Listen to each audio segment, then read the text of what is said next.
is faithful, and he requires us to be faithful as well. One of the fruits of the Spirit is faithfulness. When we are faithless, God remains faithful.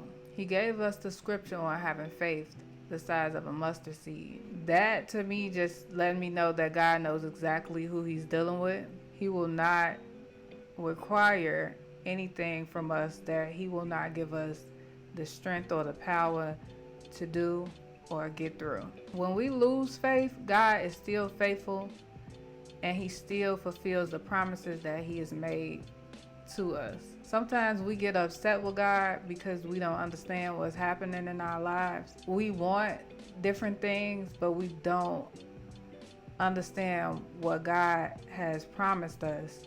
And so that's why it's so important for us to have a relationship with him. Speaking of relationship, if I could take it to use an example of just relationships in general, right? How do we build trust with someone? How do we decide that we want to be faithful to someone, right?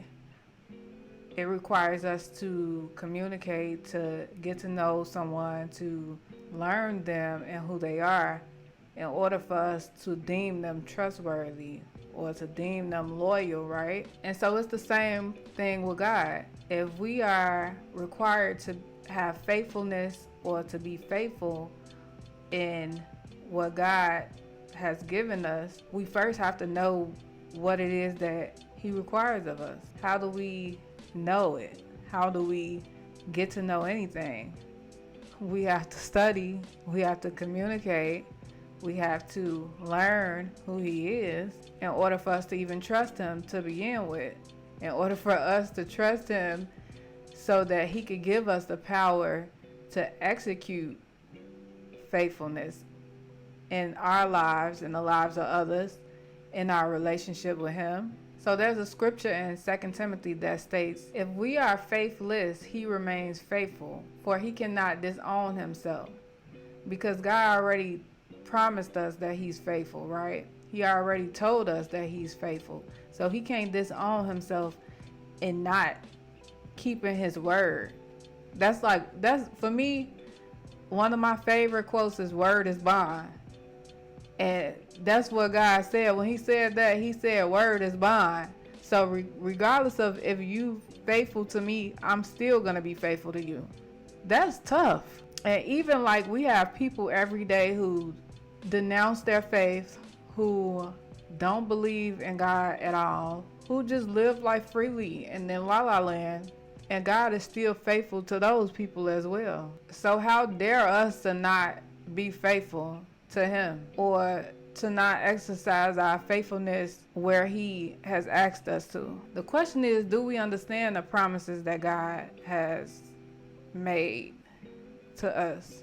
How do we find them? Like, where can we find them? In the Bible. He gave us that freely.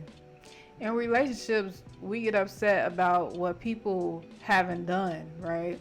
Because we understand what they are supposed to do in some cases, right? Or they have said that they were going to do these things, and so we have an expectation of them, right? So God told us that he was going to fulfill things for us, promises and things of that nature. And if we don't know what he requires from us, and then we're upset about what he hasn't done in our lives, that makes no sense, right? Because we don't even understand what the promises are that he made to us. Because we don't take the time to get to know who God is.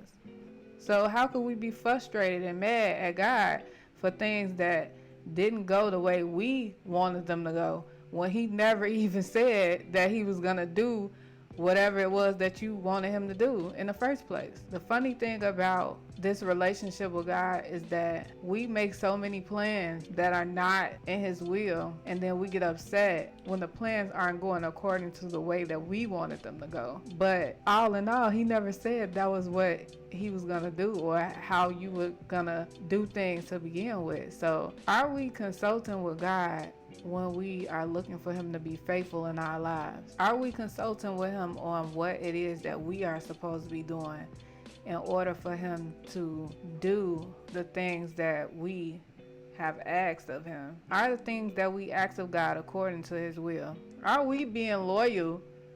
Are we being faithful? Are we trustworthy enough for God to even fulfill any of the things that we ask for? God will test us to prove the genuineness of our faith.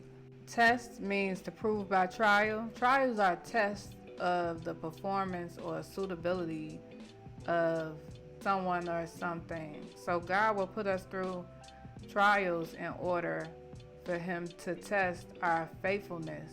Faithfulness, I've looked over several definitions, and a couple of them that really resonated. Faithfulness, a life of reliance on God. So regardless of what's going on in your life, you're relying on God because you trust him, and you trust that what he has for you is what's best for you.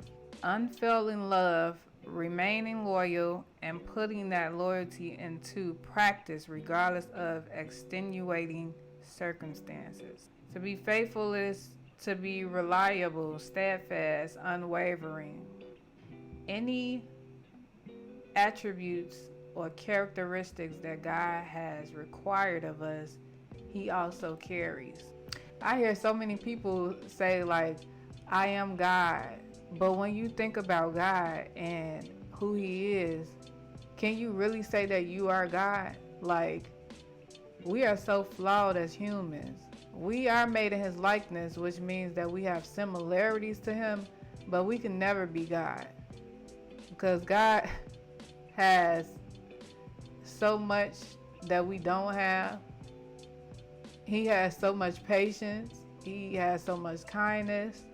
All of these things that he requires of us, he has them already. And he puts us through tests in order for us to strengthen those attributes. And sometimes we pass, sometimes we fail, but we are not God. So today, let's think about how we can exercise faithfulness. Let's look into what God requires of us. And let's understand how faithful that God is to us.